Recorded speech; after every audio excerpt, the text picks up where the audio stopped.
As mens is ek geskape en bestaan ek self uit 3.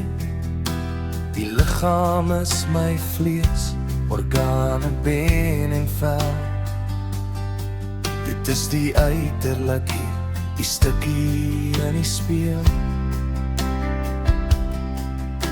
Die siel is my persoonlikheid, gedagtes, emosies en geheue.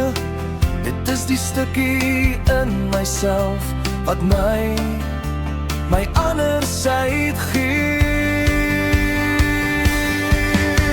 Die gees in my is spesiaal, maak my honger vir iets meer.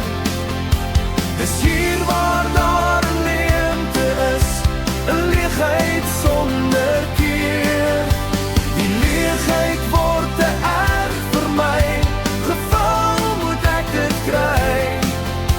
My soeke is onvrugbaar, dit word net meer en meer. Dan op die pad na nêrens, hoor ek daar iemand sê, my leegheid het verdwyn na my ontmoeting met die Heer. My hart die bok spring oor die neus, dit maak my vreeslik bang.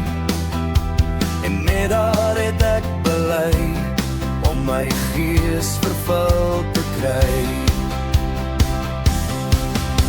Die leegheid in my gees is weg, die gees die woon nou daar. Nou kan ek jou net vra, kan ek jou maar vertel, hoe dit vir jou ook moontlik is om jou gees vervul te kry.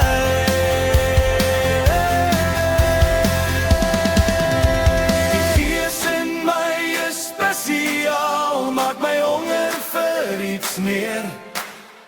Dis hier waar daar 'n leemte is, 'n leegheid sonder keer.